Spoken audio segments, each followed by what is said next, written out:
হ্যাঁ আমি ওয়েস্ট বেঙ্গলের মধ্যে বলছি, বলে কলকাতায় কোথায় যেতে হয়? চিত্তরঞ্জন, পিজি, এনআরএস, আরজিকর, মানে ওই শুধু নিয়ে ঘোরেন অ্যাম্বুলেন্সে করে, অ্যাম্বুলেন্সে নিয়ে ঘোরেন, যেখানে একটু বেড ফাঁকা পাবো সেখানে ঢুকিয়ে দেবো, তাই তো? এবার আপনি এই দুরবস্থা থেকে মুক্তি পেতে চাইছেন কি? যদি দুরবস্থা থেকে মুক্তি পেতে চান, আমার কাছে সেই রাস্তা আছে, শুনবেন কি? আমি আপনাদের রাস্তা বলতে পারি। তো দুরবস্থা থেকে মুক্তি পাওয়ার জন্য সব থেকে সহজ রাস্তা হচ্ছে আইনসভার মধ্যে আমাদেরকে পাঠাবেন।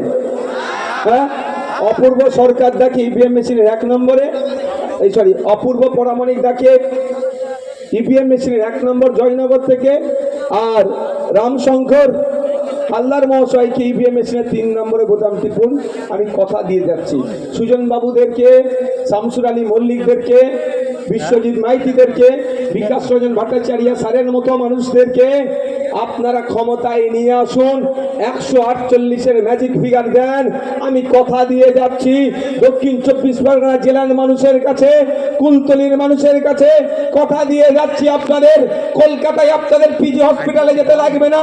কলকাতার পিজি হসপিটাল তুলে নিয়েছে দক্ষিণ 24 পরগনায় আমরা বসাবো।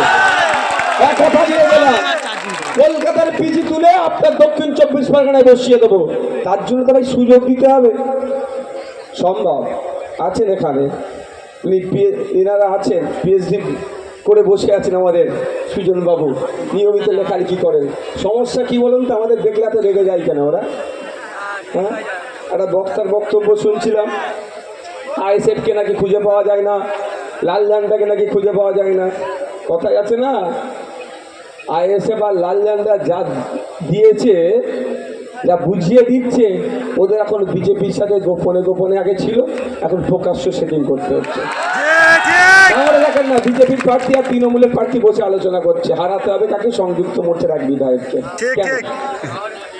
বুঝতে পারছেন ব্যাপারটা? তো আপনাদের বলবো, আজকে ব্লক হসপিটালের দুরবস্থা কেন? আজকে দেখুন, এই ব্লকের আশপাশে যে প্রাইভেট হসপিটালগুলো আছে, ওর মালিকগুলোর সাথে হয়তো তৃণমূলের ব্লকের নেতাদের খুব ভালো সম্পর্ক। কেন? আপনি ব্লকে যাবেন, এক্সরে মেশিন খারাপ বলবে, এক্সরে মেশিন থাকলে টেকনিশিয়ান নেয়, টেকনিশিয়ান থাকলে প্লেট নাই প্রিন্ট করার, প্লেট থাকলে রিপোর্ট প্রিন্ট করার কাগজ নাই। এই দুরবস্থা চলছে। কেন করে রেখেছে? কারণ হচ্ছে, যদি সরকারি পরিষেবা পান, বেসরকারিতে কেউ যাবে না, মাছি মারবে বেসরকারিগুলো।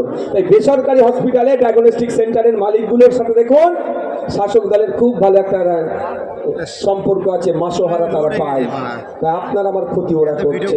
তাই আপনারা যদি এই দুরবস্থা থেকে পরিত্রাণ পেতে চান, তাহলে আমি আপনাদের কাছে অনুরোধ করব, আসুন ইভিএম মেশিনের কাস্তাতুলি তারা চিহ্নে জয়নগরে 1 নম্বর, কুলতলিতে 3 নম্বর বোতাম টিপে যেতান। আপনারা যারা এখানে উপস্থিত হয়েছেন, আইএসএফের শুভাকাঙ্ক্ষী, আমাদেরকে ভালোবেসে অনেকে এসেছেন, তাদেরকে অনুরোধ করব, এখানে কাস্তাতুলি তারা চিহ্ন আর খাম চিহ্ন আলাদা নয়। আপনারা খাম চিহ্নতে ভোট দেবেন বলে এই জয়নগরটা নেওয়ার জন্য অনেক জোরাজুরি করেছিলেন, অনেক কথা বলেছিলেন, আমরা ভালো করে জানি। কিন্তু বৃহত্তর স্বার্থের জন্য, আপনার বৃহত্তর স্বার্থের জন্য, জোটের স্বার্থের জন্য আমরা এই সিটটা ছেড়েছি। তবে অনুরোধ করব, এখানে ইভিএম মেশিনের 1 নম্বর সুইচটা টেপা মানে আপনার খাম সিম্বলই প্রেস করা হচ্ছে। এখানে খাম সিম্বল আর কাস্তাতুলি তারা চিহ্ন আলাদা নয়। কারণ আমাদেরকে লড়তে হবে, এ লড়াই আমাদেরকে লড়ে জিততে হবে।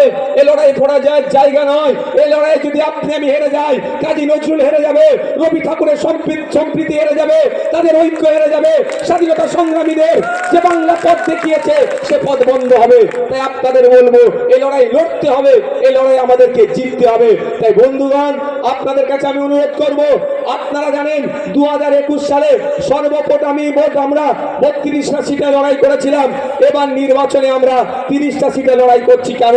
5 বছর ধরে সংগঠন তৈরি করেছি, মার খেয়েছি, জেলে গিয়েছি, অন্যায় আমাদের সাথে হয়েছে, আমার নামে 17টা মামলা হয়েছে। ওয়াকফ আন্দোলন করতে যখন গিয়েছিলাম তখন আমাকে ধরে গ্রেফতার করেছিল। তারপরেও আমরা 30টা সিট কেন নিয়েছি? দেখুন, আমাদের কাছে সিট সংখ্যাটা বড় কথা নয়, আমাদের কাছে বড় কথা হচ্ছে বিজেপিকে আটকাতে হবে আর দুর্নীতিগ্রস্ত তৃণমূল তৃণমূলের বিরুদ্ধে লড়াই করে জিততে হবে। তাই আপনাদের বলবো, আপনারা দেখেছেন কদিন আগে বিজেপির প্রার্থী, তৃণমূলের প্রার্থী ভাঙড় বিধানসভাতে এক জায়গায় বসে নওশাদ সিদ্দিকীকে হারাতে চাইছে। নওশাদ সিদ্দিকীকে ওরা হারাতে চাইছে না, আপনার আমার পরিবারের ছেলের ভবিষ্যৎ করে ধ্বংস করতে চাইছে। চাকরি চুরির বিরুদ্ধে নওশাদ সিদ্দিকী কথা বলছে, বিদ্যুৎ মণ্ডলকে খুন করেছে নওশাদ সিদ্দিকী প্রতিবাদ করছে, তামান্নাকে খুন করেছে নওশাদ সিদ্দিকী প্রতিবাদ করছে, তিলোত্তমাকে খুন করেছে নওশাদ সিদ্দিকী প্রতিবাদ করছে। তাই নওশাদ সিদ্দিকীর কণ্ঠকে আটকাতে হবে। আপনাদের বলবো, আমাদের মধ্যে এখন এসে উপস্থিত হয়েছেন বর্ষিয়ার নেতা, প্রাক্তন মন্ত্রী, শ্রদ্ধেয় সম্মানীয় কান্তি গাঙ্গুলী মহাশয়। তাকে আপনারা স্বাগত জানাবেন করতালি দিয়ে।